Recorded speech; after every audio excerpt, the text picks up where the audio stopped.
Darkness had already blanketed the Philippine countryside when Elise began her walk home. The little path she followed wound through a dense forest where the canopy of ancient trees blotted out even the faintest trace of moonlight. In the quiet of the night, the only sounds were the soft rustling of leaves and the crunch of her footsteps on the dirt trail. She walked quickly. She'd heard the stories, of course. Everyone in the village knew of the creatures said to haunt these woods.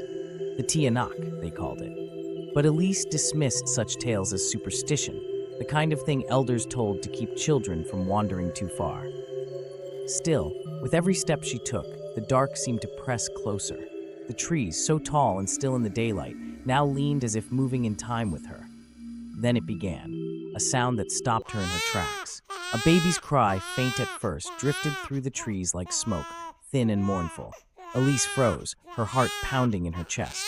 Who could be out here with a child? The cries grew louder, rising into desperate wails, as if an infant were abandoned somewhere among the tangled roots of the forest floor. She wanted to keep walking, to shut out the noise and convince herself it wasn't real, but her conscience wouldn't let her. Elise called out, her voice trembling. Her question was met with another cry, this one closer, much closer. She turned quickly, scanning the shadows for any sign of the child. And then she saw it, a small bundle, cradled in the moss at the base of a tree.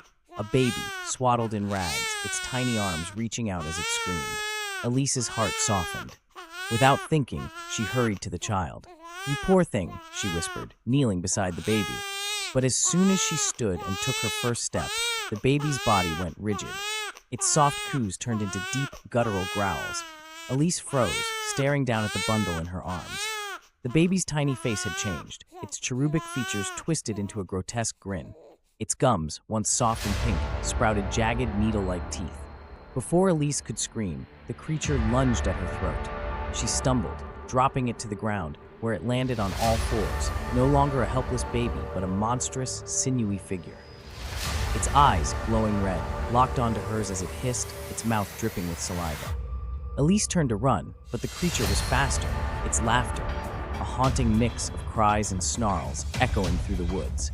The next morning, villagers found her torn shawl near the forest's edge, but Elise herself was gone. Only the faint sound of a baby's cry lingered in the distance, luring its next victim deeper into the shadows. The next morning, villagers found her torn shawl near the forest's edge, but Elise herself was gone. Only the faint sound of a baby's cry lingered in the distance, luring its next victim deeper into the shadows.